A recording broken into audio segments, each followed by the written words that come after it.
It's time for our next session. Our next session is a panel discussion on truth telling, rejecting what divides us and imagining new ways. Please turn your attention to our town hall moderator, Jacqueline Miller, NRCDV's Director of Racial Equity and Social Change, who will introduce our facilitator and panelists. Thank you, Lolita. Dr. Aleese Moore-Orbih roots her works to end domestic violence in an intersectional framework that acknowledges race and ethnicity, socioeconomic class, gender and sexual orientation, age, ability, and immigrant identity. As the executive director of the partnership, Aleese raises the visibility of the coalition's anti-oppression work, moves the public discourse, and supports policy and community advocacy toward more effective prevention and intervention solutions. Aleese has had over 20 incredible years of national and grassroots leadership across the country in capacity building, systems change, and collaboration building.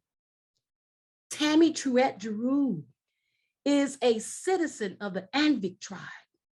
As executive director of the Alaska Native Women's Resource Center, Tami brought 40 years of direct services experience to this journey, beginning with the formation of AKN-WRC in 2016. Tami joined a group of Alaska Native women passionate about ending interpersonal violence across Alaska. Tami and the now board of directors believe interpersonal violence is a result of colonization and has no place in Native culture. Ms. Jerue has testified before Congress and the United Nations, bringing attention to the disproportionate rates of violence experienced by Alaska Native women and the lack of resources faced by tribes. Under Tami's management, the AKN-WRC has become a voice for Alaska Native issues, particularly affecting women, children, and families, telling truths to promote understanding, building partnerships, and most importantly, supporting Alaska Native tribes as they tackle the complex issues of interpersonal violence. Tami is married to Carl Jerue Jr. of Anvik, sharing 4 beautiful children and 5 grandchildren. Jennifer M. Khalifa Ponce obtained her Master of Social Work from Boston University and is a certified health education specialist. For the last 15 years, Jennifer has developed, led, and implemented local and national IPV prevention programming. She is passionate about social welfare, systems change, and providing education and resources to disadvantaged communities and victims of violence.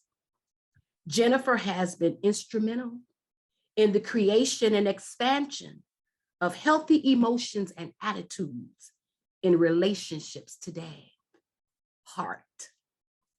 An effective teen dating violence prevention program, and also develop other successful prevention programs addressing intimate partner violence, inclusivity, healthy masculinity, and restorative justice practices.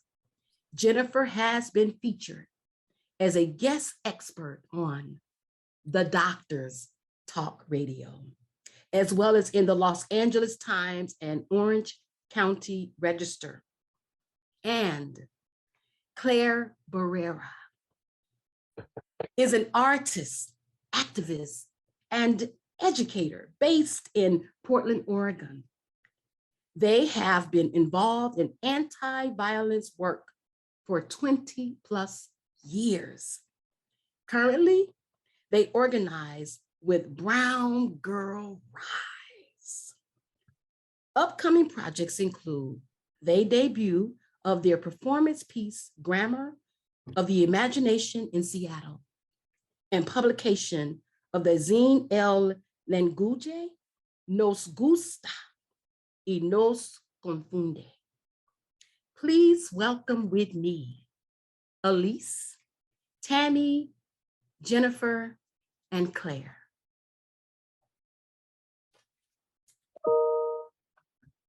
Thank you so much, Jacqueline. I'm hailing to you today from the beautiful land of the Ohlone people, also known as the Bay Area of Northern California. And it is a privilege and fun time, actually, to be here today with my colleagues. I look forward to our session today, and I hope that you find it as rewarding as we find it, just in planning and working towards it. I hope that you will benefit from our imagining and our visioning and our critical thinking around the area of rejecting what divides us and imagining new ways around prevention work. So I want to jump right in and get us started and ask our team, I want to ask Tami, Jennifer, and Claire, what do you hope or imagine as a successful outcome of this conversation today?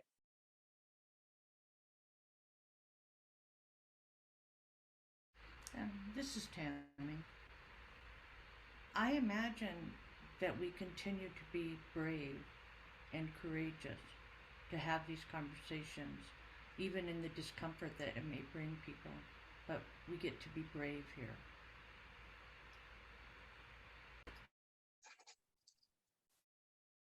Hi everyone, this is Jennifer. It's also an honor and a privilege to join you all. And to answer your question, Aleese, I think for myself, one of my hopes and aspirations is that we can walk away not being afraid to think big and to dream big and to feel empowered in the way that we do vision. As you mentioned, carrying that vision of our prevention work and feeling like we can make these changes and move them forward. Hi everyone, this is Claire. I would agree with what Tami and Jennifer said. I'd love for people to feel some hopefulness and creative imagination around this subject. I also think it would be great if people came away with more questions and complexity than they entered with on this subject. Thank you all, thank you. And so we're hoping today then that our participants will walk away with a spirit of bravery. And with, I want to add on to Jennifer's statement about a loss of fear, meaning that if we walk away from fear, then we embrace love. So with the power of love to move forward. And then also Claire says that we might have critical questions alongside of our hopefulness. Those are our wishes for you today, to walk away from this session new, your mind and heart renewed and transformed just by this conversation. So let's just jump right into this difficult conversation, as Tami has named it. I want to start with the elephant in the room. So prevention work within the domestic violence field, for the most part, is shrouded and modeled after intervention work. So my question, and each of you can answer whichever question you like. You don't have to answer all the questions if you don't want to, but I'll start with the first question, which is, what are the pros and cons of this reality that prevention work is shrouded and modeled after intervention work?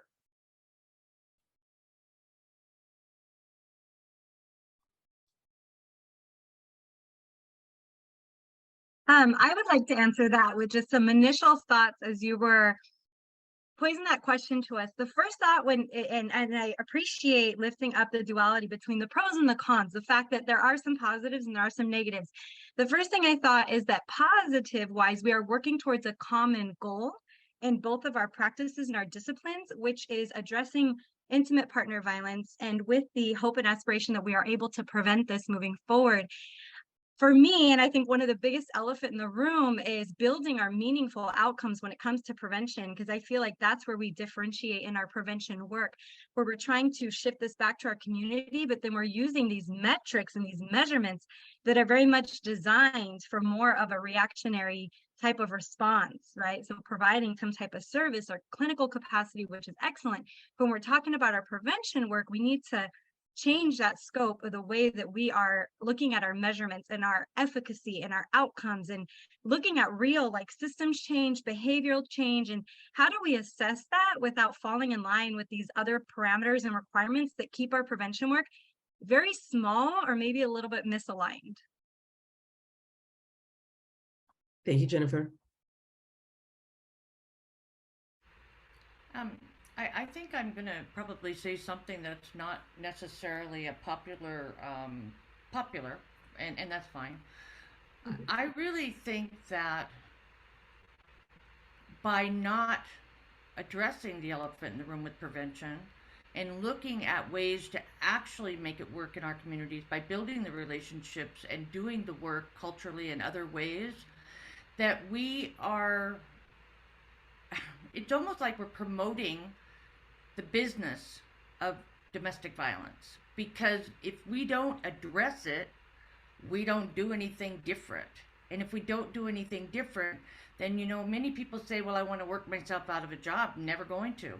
I mean, intervention is part of prevention, but also for long-term, meaningful change in the environment, we have to look deeper and harder. That means our prevention has to be taking I think the prevention has to be the primary. That has to be the work. That's that grassroots. Okay, yes, we have to respond. Absolutely, that's not going to change. But we also have to look at prevention as mainstream important work along with everything else that we're doing. So. Thank you, Tami. Getting out of the box already. First question, Tammy's already out of the box.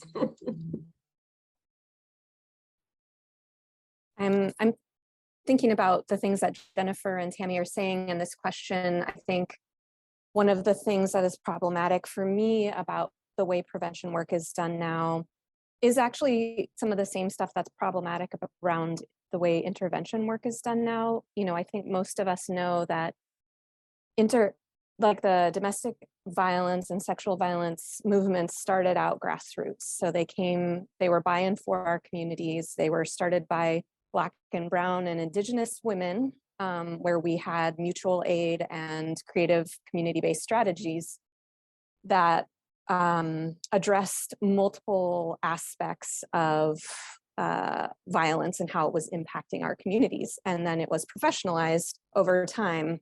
And so now we have, you know, funding by the government that dictates what we do rather than us dictating what the work looks like, because we know what's best for ourselves. And I think prevention has followed that model, right? Where prevention work is dictated by the restrictions of the funders and by the funders, primarily government funders, who tell us that the way we do prevention cannot fundamentally challenge the systems that are giving us the money. But we know that the systems giving us the money are part of what's causing the violence.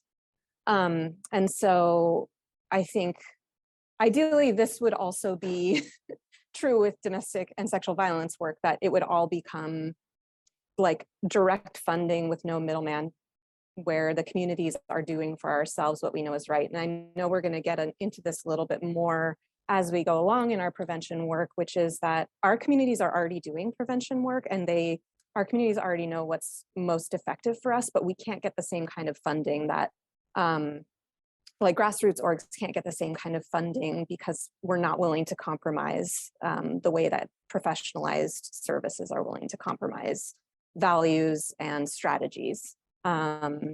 So that's a problem that I see with the way prevention is done now, is it's followed the intervention world into professionalization, which has really limited what prevention can look like and limited our ability to do real change versus more Band-Aid level change. All I can say is if you're standing up, you might want to sit down for this conversation. I feel like I'm in a Star Wars movie and I just jumped into a Jedi spaceship and woo, I'm going in the warp speed and this conversation is moving and grooving. Thank you all so much for your truth telling in response to these questions. So it's easy to identify, what things are going wrong. And we also identified some of the things that are going well as well. And I appreciate those. I love the fact that Jennifer highlighted that we do have common outcomes. We just have different ways of getting at it. So let's move away. Well, not move away. Let's put a pin in those things that the criticisms, and let's move towards another question, which is more about then what can we do? So given the pros and cons, if we were to start with a clean slate, what do you think are the necessary pillars to develop a model framework for domestic violence prevention that works alongside intervention, but does not mimic the assumptions, the approaches, and philosophical foundations? So what are the necessary pillars to develop this framework? And I hear you saying very clearly, Claire, this already exists in the community. And so maybe you can lift up some of those examples for us as a response to that question. But let's identify, for those of us who have not seen, witnessed, been a part of some of that true grassroots work that has been done by Black, Indigenous, and people of color for many, many, many generations. So share with us some of the necessary pillars of community-based prevention work that can still work alongside intervention.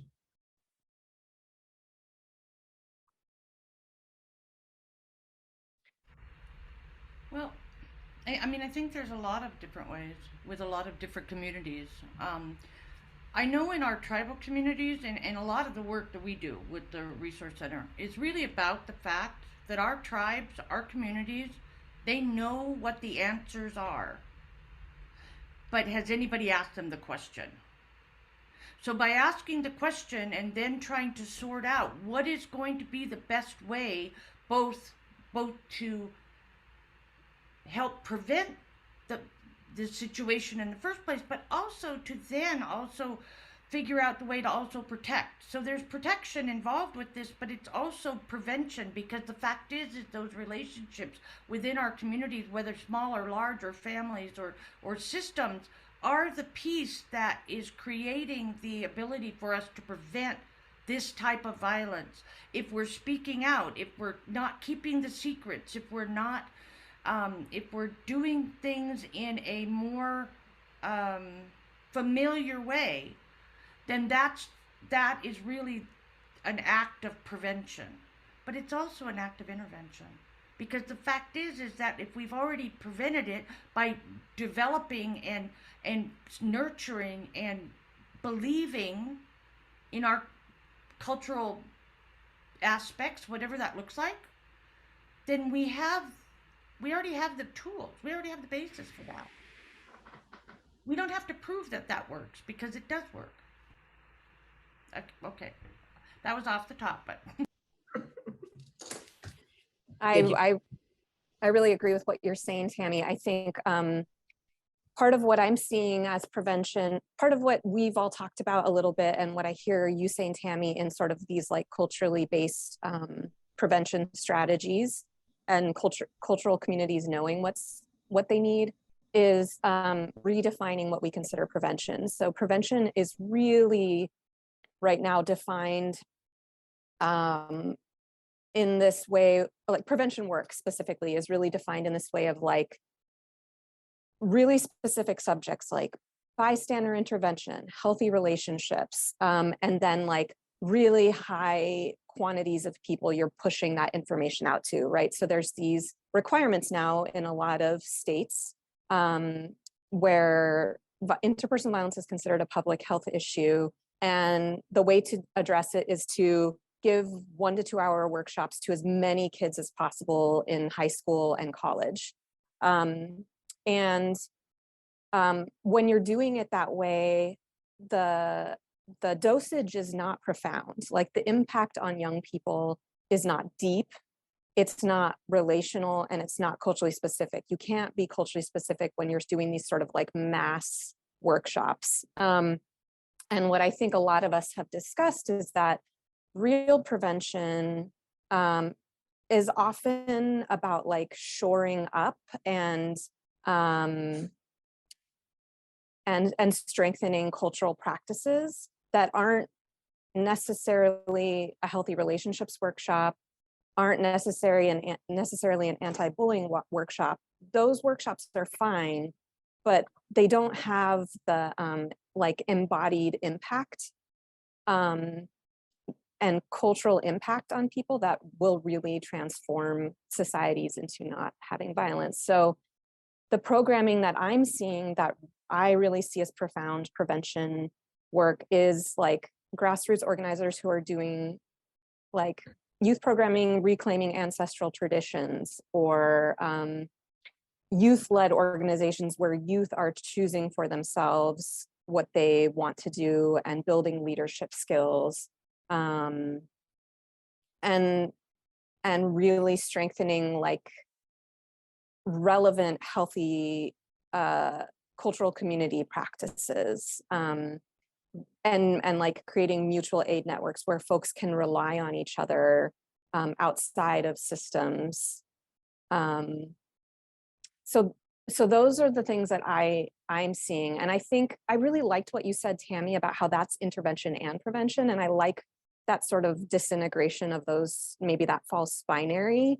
And that's something that I see in intervention doing more. Actually, somebody in the chat also said something about being a community organizer. And that's another thing that I'm seeing more traditional prevention and intervention organizations doing, is doing more community organizing rather than only doing sort of advocacy and social services, adding in community organizer positions. Shout out to API Chaya in Seattle, who's been doing that for a long time, hosting cutie POC brunches, like doing cultural activities and doing like activism, which is something that we're really hesitant to do, I think, in intervention fields. And that's another place where I think you can strengthen communities and build relationships in a way that's both preventative and an intervention. Thank you both so much, Claire and Tami. I think some of the things, a lot of what you're saying 100% aligns with my thoughts and feelings and perceptions as well. And if I had this like magic wand and I could wipe the slate clean and we could start to build, what I'm picking up on and what I agree with wholeheartedly is leadership, community leadership, making sure that what we're doing are culturally sensitive practices, and that mass presentation style and format doesn't work. When I think about, I mean, it may work to some degree, but we know holistically that's not a proper prevention response necessarily in the outcome that we're looking for. And that brings me back to thinking about some of the essence of prevention and some of the essence of community and healing, because that is the work that we're doing, and that is done through essentially through connection and through building. And if we can empower, I know in our previous conversations, we were saying a lot of the direction that sometimes moves in because of, Aleese had used that word of, we're coming in here and we're being fearless, right? But sometimes there is that fear built around the way professionalism is built into our prevention work, the way that our funders are looking at this. But sometimes I think it takes taking a step forward and moving away from that fear and looking at ways and strategies that we can build and harness in everything that you just mentioned, leadership, through connection, through honoring and listening to those stories, but also making this meaningful so that we can kind of shift how this is valued, because we know everything's looked at in a value system. And also I think part of that narrative is helping folks understand that prevention of IPV is not just about these relationship imbalances and the individual causing and experiencing harm, but there's so many other pieces to this of ways that we as communities can learn to lean into healthy coping, healthier strategies, our own development, the wounds that are caused in our families of origin. There's so many different elements of our lives, and even in the communities that we lived in where we're experiencing harm, that then leads, everything kind of feeds into another, I guess is what I'm trying to say. And if we can learn to prevent at all of those different levels, that's where I feel like we're really going to be empowering the prevention work, empowering our communities to do this work at that level. You all are a magnificent team. At this point, I wish that I was a participant because I'm trying to take so many notes listening to your wisdom. I want to thank you for wrapping up that question about the pros and cons and what our new pillars can be. And so I just want to make sure that I captured a couple things that you identified. We started off, first of all, where Tami says the answers are in the community. Let us begin there with the community. And then we talked about, I love, Claire says we need to get rid of the false binary that prevention and intervention are two different worlds, that the worlds apart. And so one of the pillars has to be an understanding that there is no binary, that our work that we are identifying has to be integrated, has to recognize that it is both intervention and prevention work. And then we identified cultural practices that embody impact. I love that statement, Claire. I'm going to put that somewhere so that I don't lose it. The embodiment of impact. And then we talked about, you identified mutual networks. And I want to connect that with the mutual networks of community organizing, the leadership, and the healing work. I want to put all three of those together. So that's an essential approach, is that our work is based in community organizing with community leadership that focuses on healing work and healthy strategies, which is outside of the traditional thinking around, as Claire identified, some of the typical ways of which we think of doing prevention education. So thank you all for those wonderful nuggets. They're fabulous. I hope that you all are able to catch some of this information in notes while you're listening. I hope you're able to take notes at the same time. So let's move on to our next area. So every movement identifies must-have resources. So we just kind of identified what we feel like are major pillars for doing this work differently than mainstream thinking strategies does prevention. And so in every movement identifies not only the new pillars that are necessary, but also identifies the must-have resources in order to create new models and approaches to the work. And so what do you all identify alongside of those pillars? What are the resources, the must-have resources in order to create and sustain these new type or these different type of non-mainstream approaches to the work?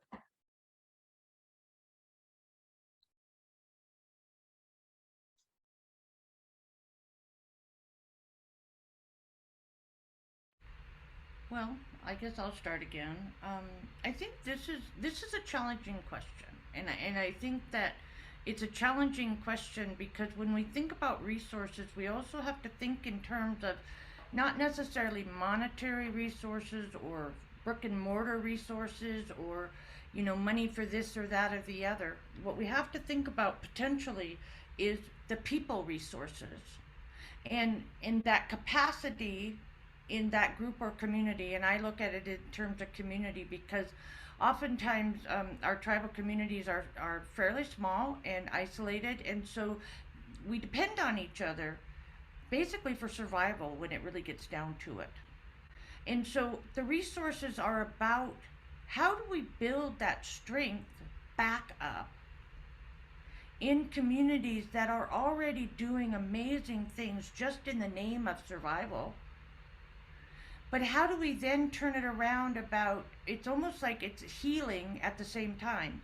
And that's a lot of what that resource needs to happen, is focusing on, we have to meet communities and people where they're at.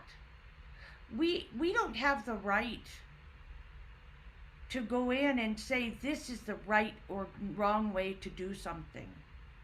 We meet communities where they're at. And if that's the simple task of you go to the community and you sit down and you learn to do a whittle the spoon, or do something that make a drum, or just sit and visit, having a cup of tea and fish and just being able to be present with each other. We've lost the art of that. And that's a rebuilding of that community's ability to see further down the road in terms of strength and building prevention. I mean, I guess prevention would be the right word. It wouldn't be the word I would use in a community. You got to meet people where they're at, and you need to build that human capacity to want to do something that may look different.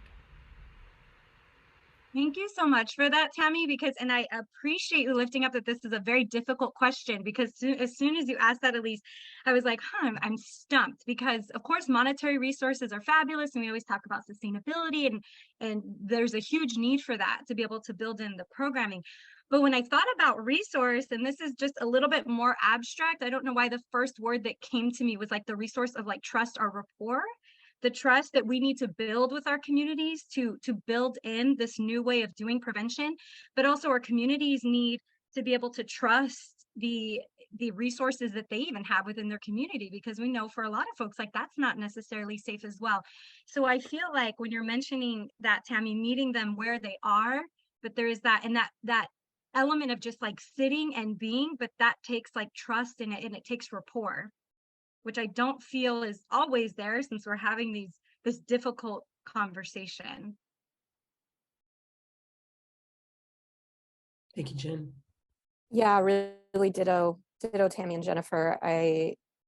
As both of you all were talking, or I guess one of the things that came to mind is building those relationships. I think there are a lot of resources already in the community, as I mentioned earlier, and that's also what I'm hearing Tami and Jennifer say, right? There's people doing food sovereignty work, there's people doing land protection work, there's people doing all these things that are part of prevention work, and they have ideas already of what's best for preventing violence. And so I think particularly from an organizational standpoint, the question is, how can we be a resource to them? Because they're maybe doing the work that's more impactful. How can we be somebody who offers human and financial resources to them? How can we help people network with each other and like cross resources in a way that makes prevention more holistic? But I think you're really right, Jennifer and Tami, that there's a lot of trust and relationship that needs to be built, with the awareness that also we may not, if we're a professional organization, we may not ever get that trust, just because we're more of a traditional system. But yeah, I think thinking about how we can be a resource as people with maybe more traditional support to other folks. Tami, I love what you're saying about being really genuine and honest about what that looks like too. If it does look like just sitting with people, and that's not going to have the outcomes that the CDC wants, right, within reporting periods, that's still the right thing to do.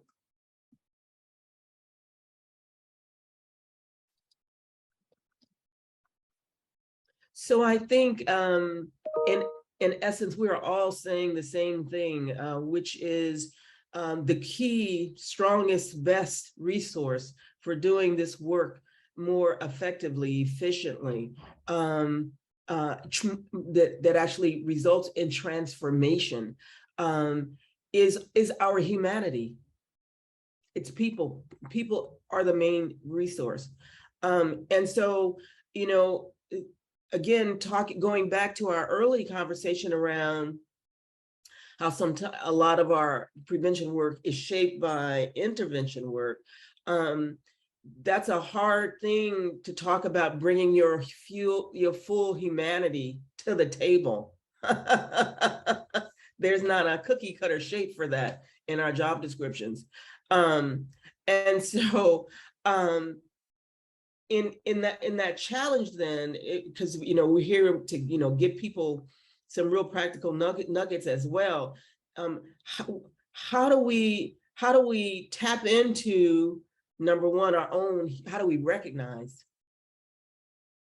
that our humanity is our greatest resource for the healing, for the strength, for the hope that we want for our communities? How do we recognize that our greatest resource is not what we learned in school, is not what we got in training, but is actually what we were birthed with our very human existence, our humanity? So how do we get to a place that we can recognize that and trust that? And then the last hard question around that is, if we get to a place where we can recognize and trust that I am the greatest gift to this work, then how do I sustain that resource?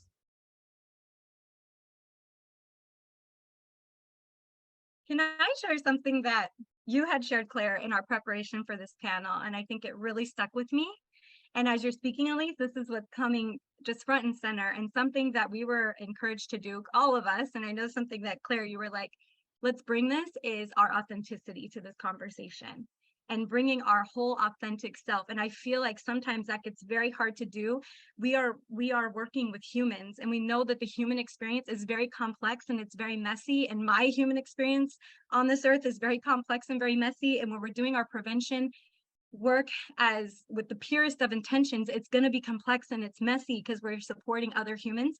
But I think that admonishment that you had given us, Claire, and that, saying just bring yourself, and that can be very hard to do in a system, in a society that's always trying to maybe tear that down or nitpick it or put that self into a box to make it fit into something we were never designed to fit into.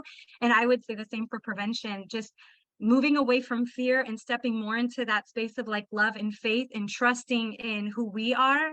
And if we can meet folks with who we are as humans, I feel they're going to have a lot more trust in being able to meet us as well. And it's, as we had mentioned during that time too, it's really hard to connect to something that's not authentic. And even though it's extremely vulnerable to come from that place, I feel like that's where we can have the most impact in our work. And that even helped me here, Claire. And I agree with you, Jennifer. I remember Claire saying that as well. And I also think that authenticity is also the most challenging place to be in ourselves. Just like this panel. I often think, well, why would you pick me to be on this panel? Just because there's so many people with so much wisdom out there that have much different experiences that would be more valuable. But then you have to step back and say, okay, in my authentic self, I have something to offer as a human being. And so as that human being, I get to then talk to the other human beings, even though I may not agree with them, even though finding that little tiny bit of interest that's similar is the challenge in this whole idea of building the relationships. And I think that's, even in this group, it's almost like bonding, yet it's because we recognize at an elemental level the authentic self, that I really do care about what happens to you. And it doesn't matter that you may not be a person that I would spend a lot of time with normally. In that moment, you're the person that I care about in front of me. So these are the kinds of things I think even for ourselves is showing up for our own self in terms of authenticity. Being authentic with ourselves is also a part of that whole idea of growth, relationship building, and potentially prevention. I mean, the word is an interesting word, but that's growth. And growth is always something that can help heal the wounds that we have and we're surrounded by. And again, small steps, and I love the fact that we need to do it in a humanic, or I can't say it in a humanistic way. So, thanks. Yeah, I'm really reflecting with what you two are saying about how difficult it is to bring your authentic self for multiple reasons. And one of them is that our agencies we're constantly being encouraged not to bring our authentic selves. So like in our agencies, we're told to be professional, and professional means having distance and boundaries from the people that we work with, as if we are other from them, as if we are above them or don't experience the same things they experience. We're told to leave our own emotions at home. Our staff are paid not a living wage, so we're not recognizing their authentic value, and also the fact that most of our DVSA staff are living in poverty, just like our clients are, because we don't pay them enough. So we're constantly being told not to bring our authentic selves to our work. And so it's very difficult to push against that and then be authentic with the people we provide services to. And on top of that, speaking as a very light-skinned Chicanx person, I have power that I don't want to give up a lot of the time. And white people have a lot of power in social services that they do not want to give up. And when I go do my grassroots organizing with Brown Girl Rise, I have chosen to be in a position where I have to confront the ways that I abuse power. And I think that's part of being your authentic self, is you're going to have to get messy. You're going to have to like make mistakes and get called out on those mistakes. And it's not fun. It's really not fun. It's good. And it's where like the real work is. But a lot of us choose to shy away from that more profound, authentic, like grassroots organizing, because we don't want to go there. We don't want to look at the ways that we contribute to harm, and have to really like confront that pain and shame that comes up. And so I think that's another reason that things are sort of built the way they are in more professionalized spaces, is that we're protecting ourselves from really looking at the good things about us, but also the harmful things that we participate in. But I think that's where the good stuff is. Like, I think what we're all saying is like, that's where the real relationship building and work happens. And we're kind of practicing what we're preaching in terms of violence prevention.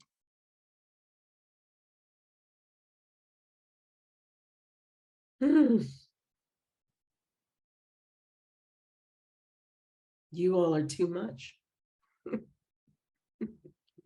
I think everybody probably needs to just take a minute and just kind of sit with the incredible wisdom that is being shared right now. And I think the affirmations, I think so many of us have been waiting to hear someone say the things that we've been thinking and struggling with. And so just kind of sit and take in the affirmation of how valuable you are and how it is righteous to practice self-love and to see yourself as the greatest gift you bring to your organization or to your work. And so let's just take a minute and just kind of sit with that and just bask in it. Just be with that truth. I think Jennifer said so well earlier, the power of being present with each other. I talked about the power of being present with each other and the power of being present with ourselves. So let's just take a minute and just be with our fabulousness. I was talking with one of my coaches the other day, and she said to me, she shared this statement and it's still sitting with me. She said, Aleese, self-love is a practice of being you without permission. And it set me deeper in my chair. That self-love is a practice of being me without permission.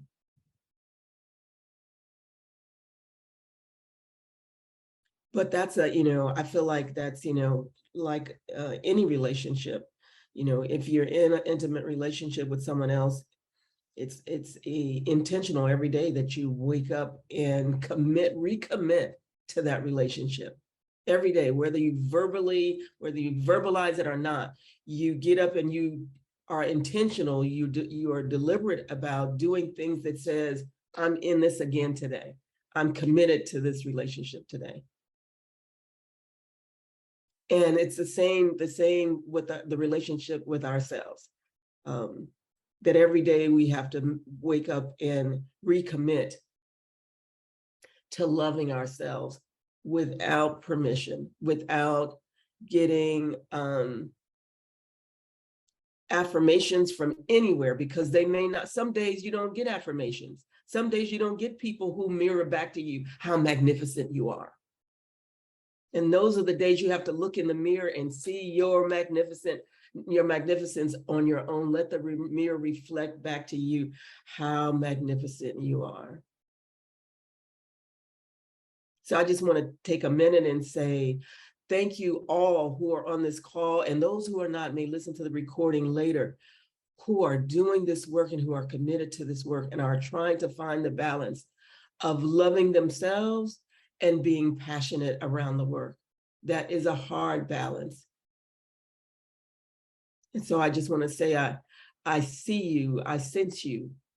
You make this world a better place every day. Your commitment to love yourself and to be yourself without permission, every day makes this world a little bit better place.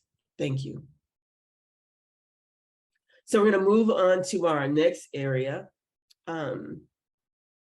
We've talked a little bit about resources. Obviously, we said the obvious things. We know money is needed and brick and mortar and all that stuff. But again, the greatest resource is ourselves.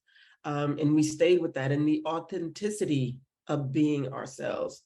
And so we're going to move on and talk about then if what is needed for successful prevention work is rooted in our humanity, our authenticity, and having community, a shared community, authentic community relationships, then what are the challenges around shifting relationship culture?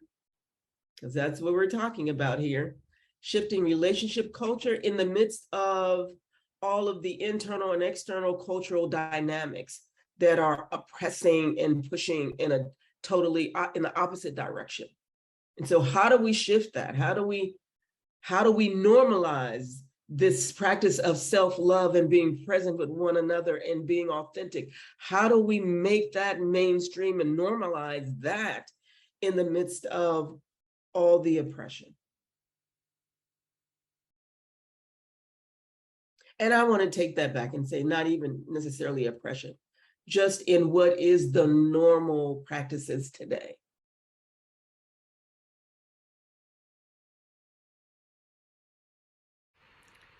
Well, this is Tami again. So, this isn't a really hard question, and I'm sitting here, Aleese, and started to kind of tear up because of how you expressed the last question and kind of summed that up. It was beautiful, and thank you. And I think that's the challenge. You know, there's a lot of reasons for folks functioning the way they do, and I really hate the word dysfunction because it's really about functioning. We all function. We all function in our lives. We all do whatever it is that we do to get through our days. We need to support and love that. We function. It may not be the way that somebody is telling me I should function, but I'm functioning just fine. And I think that the biggest issue, you know, as a indigenous, as an Alaska Native person, I think one of the things that continually is frustrating is that, you know, we end up having all these numbers and data about how terrible things are in our lives. And I don't see the numbers or the data about how wonderful it is when the community comes together to help, how beautiful it is that we, even if we've lost some of our ceremony, but that the ones that we do, you know, when women get together to sew because we're putting someone to rest and we're sewing, you know, all of the things that need to happen, and we're sitting around the table while food is being cooked, while we're here with the body and our community halls, and we're gathered together playing cards or sewing or cooking or lining caskets or any of the things that we do in the 4 days that we need to have that person with us to send them on their journey. There's sadness, there's happiness, there's realness, there's thought-provoking conversations, there's just sitting with each other. That is community. It's messy. It's messy. We're messy. But we always put on this pretending that, yeah, we have that whole idea of racism. We've got internal racism going on in a lot of our communities. We've got really hurt people that are in leadership roles that continue to carry on that hurt.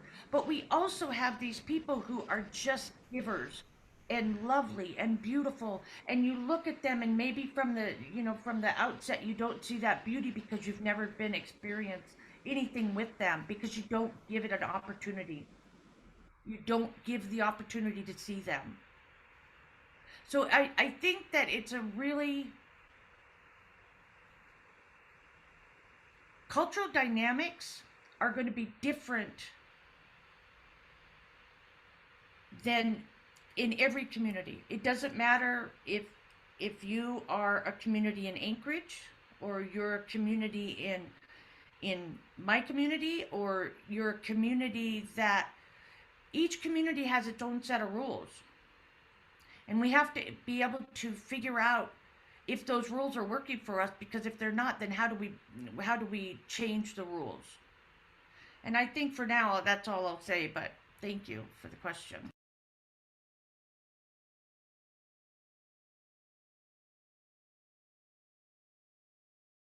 Challenges around shifting relationship culture. If I can add, I feel like that was so well said, Tami. And what you had mentioned, Aleese, really stuck out to me as you were speaking, which is the word commitment. And I feel like that word has a lot of power. And I feel like with commitment, there should be some level of grace and not moving away from, sometimes when I hear the word commitment, I don't know why in my own brain, I think of the word like force, like just stay here. But no, but like commitment, as you mentioned, like I am committing to showing up to this. I may show up beautifully one day and handle everything perfectly. I may show up really messy the next, but giving ourselves time and grace and space in the way that we are committed to our own internal work and to the ways that we are authentically showing up to our communities, for our communities, and just, yeah, that really stuck out to me.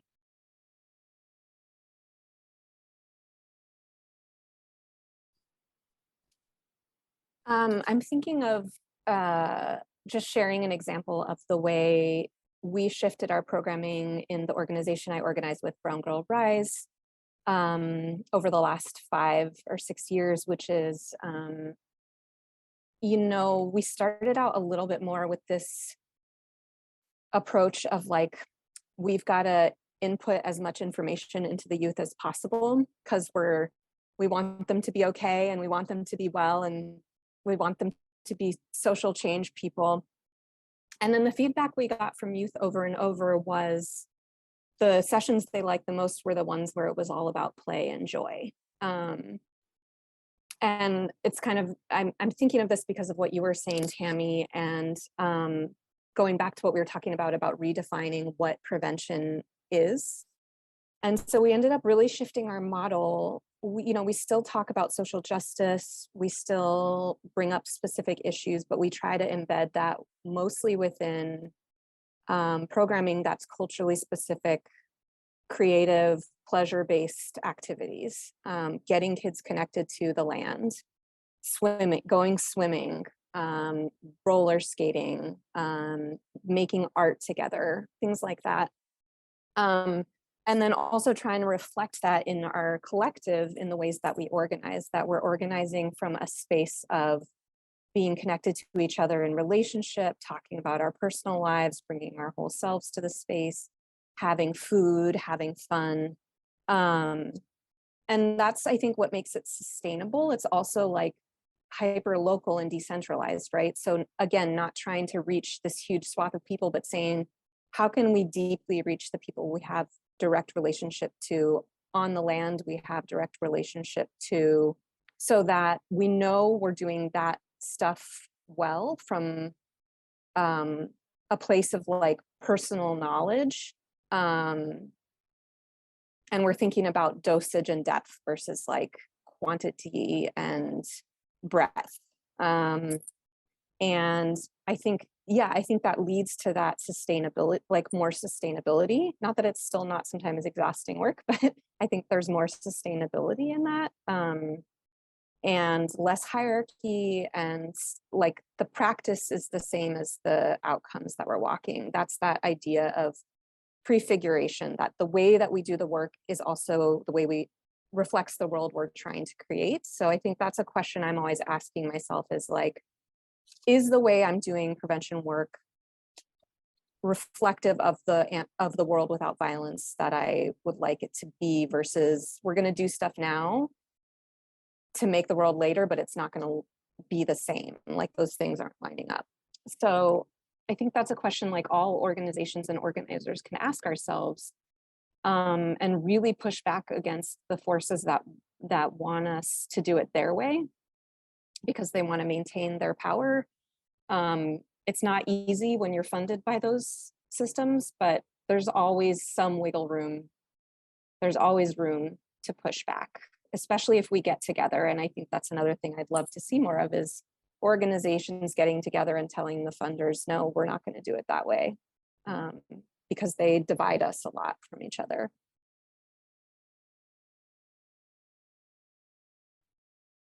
Thank you. Thank you. Some of what Tami said and a little bit of what Jennifer said really resonated for me and brought up, just kept bringing up for me, crime and punishment. And I think it may have also brought up some of those things for some other folk, because I see some similar comments in the chat. In that Tami so gently said, you know, basically we put each other in a box. And so we have this yardstick that we measure people by. Don't know whose yardstick it is, where it came from, but we keep measuring people by it.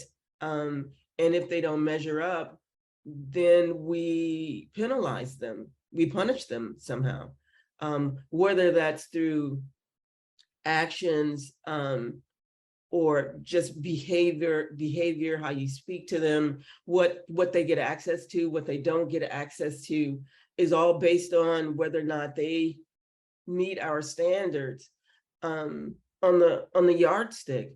And so that our culture, that's reflective of our culture. We're birthed into that, and it just becomes a part of our normal thinking. You know, our parents then raise us that way. We do something wrong, we're punished for it. And it's taught to teach us there's always negative consequences when you don't, you know, meet the mark. And so that thinking permeates throughout our intervention work and our prevention work. And it also in how we treat ourselves. And so if we are judging ourselves always and finding ourselves wanting, then of course we do the same thing to others, which I believe is what Claire is getting at, is that if we are not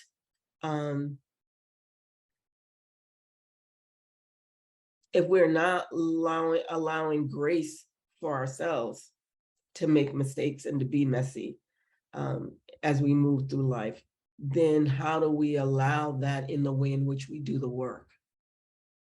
So if we're not learning how to love ourselves and give ourselves grace, then how are we doing that within the organization we work with? And how are we doing that out in the community with the people that we serve? And so we're getting back to, I feel like this conversation is coming back to our humanity. It's coming back to our authentic self. It's coming back to self-love. We can't do anything that we are not out in the world that we are not already practicing with ourselves, and that we're not practicing within our organization. And I think that that's fundamental as we think about building new pillars and strategies and approaches for prevention work that come alongside intervention, but don't mimic intervention, is that we, root ourselves and ground ourselves in that self-love and that self-grace, and practicing with ourselves and with each other what we want to see out in the world. And so that is clearly, a shift in the culture of relationships. That is not what we were taught, but we are obviously longing for that. So let's move on to our next section, which is around oppression. There's that word. There are many intersection oppressions in anti-gender-based violence work. Let's talk a little bit about how that shows up in prevention work, and what is it about those intersection oppressions that divide us, and why and how is that?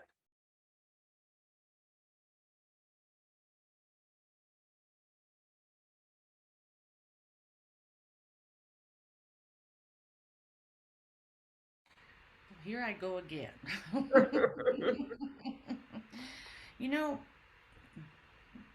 I think a lot about this. And I think about this in terms of both my background, how I grew up, what I believed, what my parents and my grandparents believed, because it totally isn't the truth, if that makes sense. It's not my truth. It's not my truth. And so how do we talk about oppression? Because oppression can be as little, can be as much as being followed around the store because you look a certain way by the security people. I have a story. My husband, who was the tribal chief for almost 32 years, the other day he went into a store to buy some tools, and he's his little short self and looks pretty scraggly in his Carhartt and working clothes, and going around the store trying to find some parts or something, and had a store person follow him around. Now the man goes in there constantly and is always buying parts or whatever he does, and but this person very out of the box followed him around. And so he comes home and he says, "Do I look like I'm homeless?" And I said, "Well, why would it matter if you look like you're homeless?" "Well, I had the weirdest experience. I just got followed around the store while I was trying to, buy this stuff." But this is the point. He doesn't look like they expect somebody to look in the store to purchase whatever they were purchasing. And that's oppression. I mean, that's a really, but the other thing that's oppressive is also even in our own groups, so to speak, we oppress each other. We have layers of approval. So you can speak your language. Nowadays, that's not an oppression. That's like a miracle. But in my parents' day and when my young childhood, it was, you don't speak your language. That was oppression. But it's changed over time. And the fact is that we still have people in the community that, when we talk about domestic violence, is a good example of that. We have people that want to leave because they don't want to be hurt, but they don't want to be gone long because they have no place to live. And they don't really want to break up their family because that's where their support systems are. That's where their life is. And if they move into one of the cities, they're going to be living what they would consider in poverty, whereas in their community, it's not considered poverty.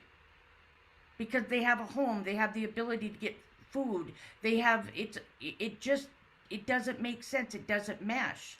And so when we think about the fact that we want to send away the people that need their home, women and children, and the men that may be harming them, they don't want them to go away, they just want them to stop hurting them. So how do we then, that's oppression, because we have to do it a certain way. What do we do to help build up those people that might be doing harm because of their own past? How do we build them up to not be the people that are doing harm? What do we do and how do we do that? There's no support for that. It's all in a justice system that isn't working for people that are brown or black. It's a justice system that doesn't even work for itself, to be honest with you. And so, why are we talking about, when we talk about prevention, we do have to talk about this whole dynamic of the whole family and interpersonal violence. It's not, you're not in a box as a victim. You don't necessarily want to go to a native shelter that's 500 miles away on an airplane that cost you almost $15,000 to get there and no way back. What do you do about that? Access to services, but what are the services that we are accessing? Do they really benefit me, my children, and or my home or my family or my community? Those are questions when I talk about oppression, and I know that there's more and larger and bigger items when we talk about oppression, but when we bring it down to right now, today, what does that look like? I'm afraid for my son to go out at night late because the Fairbanks Police Department will, if he's a Native kid and they pull him over, please don't have a weapon in the car because they're going to shoot you.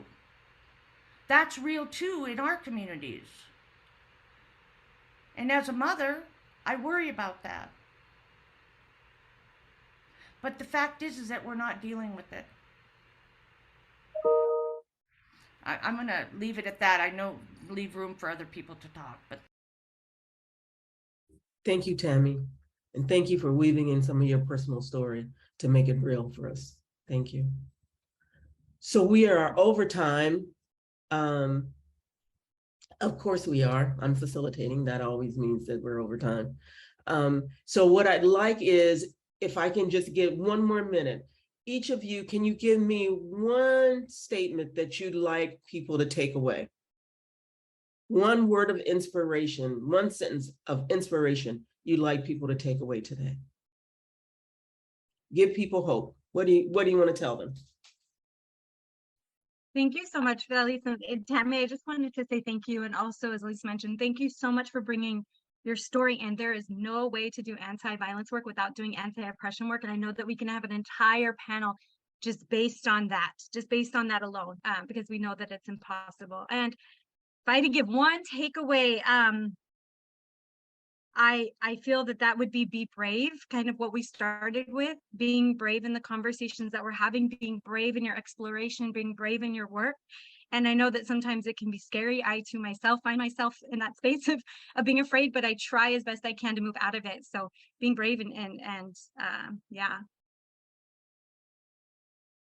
think the thing that I would offer people is just that people are already doing this work and have been doing it for a long time. So you don't have to invent it yourself or do it all by yourself.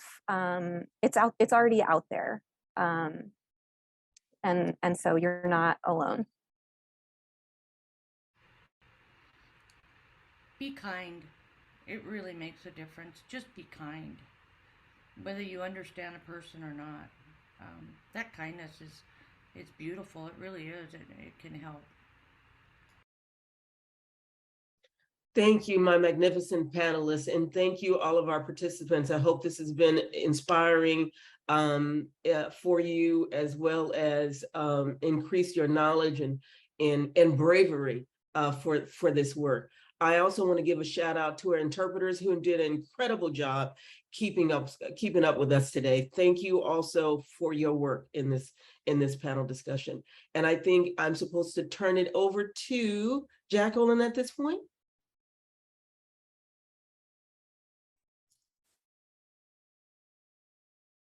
No, I believe it's Lalisa, if I'm not mistaken. Yes, it is. All right. Give it up for Okay. Lalita. Thank you, Jacqueline, Tami, Jennifer, Claire, and Dr. Aleese. Wow. Those gems you all dropped just now are so powerful. Thank you for that powerful session. And I must say, Dr. Aleese, that every day we have to reconnect to loving ourselves without affirmations. Let me tell you, I almost threw my phone. That right there was so powerful. Wow. Whew, it's hard to do anything else after that, but we must move on. So now we will transition to open space to process what you heard in this session. We're going to use the next 10 minutes to identify what you feel is called to action. And we're going to document one concrete action you will take in response to that call. We're sharing a link in the chat to a Padlet to facilitate your sharing. Inside, you can view the illustration that Andre Medina captured for this session. Please feel free to use that illustration as a reminder about what was shared. We invite you to add your concrete action steps to this Padlet so others can see what emerged in your no small groups, but what you're committed to doing moving forward. We welcome you right to unmute yourself in this space to share your thoughts. We will not be breaking out in groups. We'll be sharing our thoughts right here. So we welcome you to just unmute yourself to share those thoughts and use the Padlet to facilitate your sharing. Thank you, Lalitha. And so while while we make this transition, Yvonne will be bringing it up on the screen for us all to see. So we can see as you add your action items to the Padlet. And I would like to start off this processing session by asking Brecken, our chat monitor, to uplift some of the comments that were shared in the chat during this powerful session with all of us. And we would really invite anyone who wants to speak aloud to go ahead and unmute yourself and share. But to get us going, we're asking Brecken to uplift some of what's already been shared in the chat. Absolutely. Thanks, Casey. Whew, we had a lot of really amazing reflections in the chat throughout the whole panel.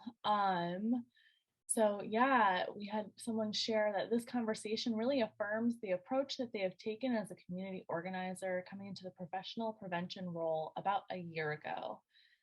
It is a lot of pushing limits and knowing exactly what those limits are.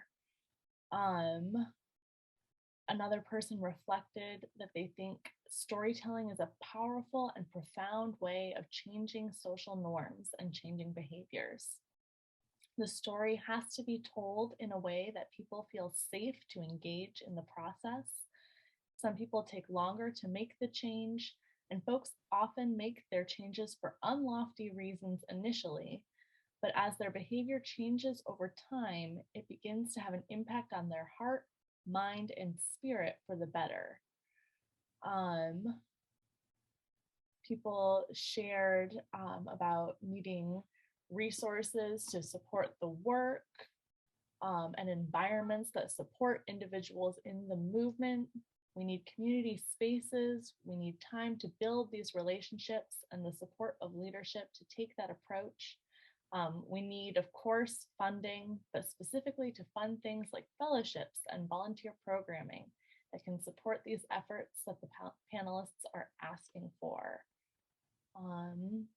We had, Cecile was lighting up the chat with lots of music. So thank you so much for that, as well as some really amazing reflections around redefining what professional looks like, similar to how we need to redefine what civilization looks like. Let's see, scrolling through. We need to recreate the village and know that it was never supposed to be an individual task. We need a restoration of our culture. Whoa, yeah. So I'll open it up in case anybody else wants to come off mute and share. But yeah, thank you all so much for just some amazing reflections here in the chat. Thank you, Brecken.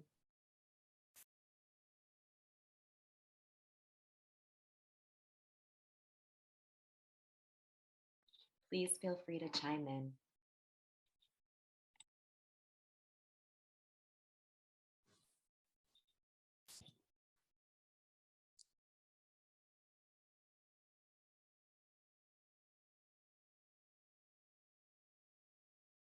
Hi, this is Cecile Johnson. I got to say that this has been a very heartwarming, just being present with all of you, and the depth of openness which many of the speakers have shared, real things. I'm a human rights defender, and I've spent many years, 40 plus years in the movement, working on the state of Black America and documenting a lot of what's happening to us also. Um, and and so to hear, I would just encourage us. I'm working on something African-centric curriculum. I would just encourage us to begin to look at the root causes of even our own insecurities and who we are, and how the system deliberately builds that.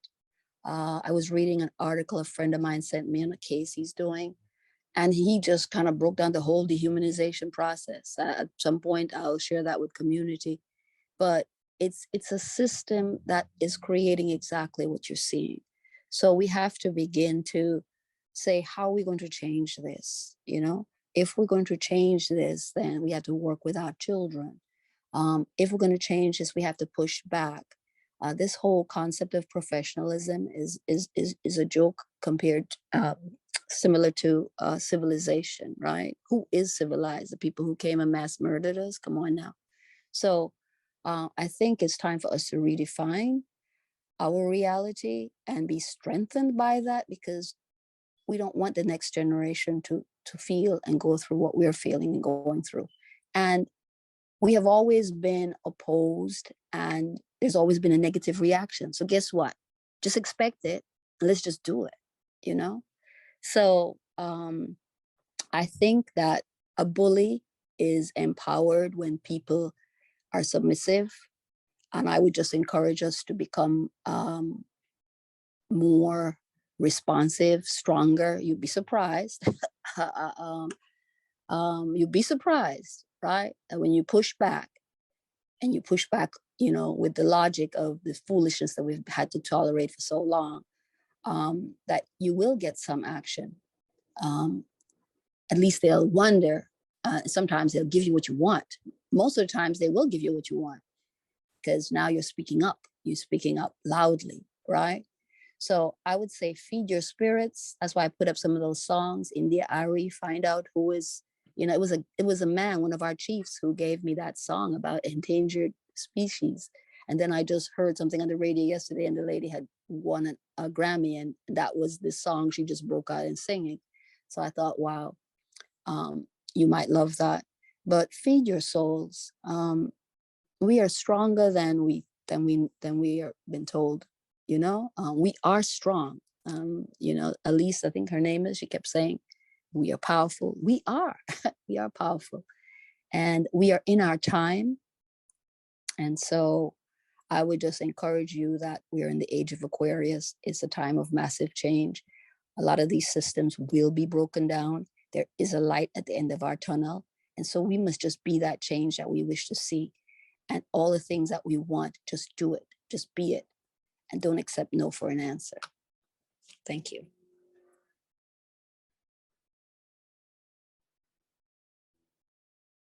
Thank you, Cecile. And thank you to everyone who has participated thus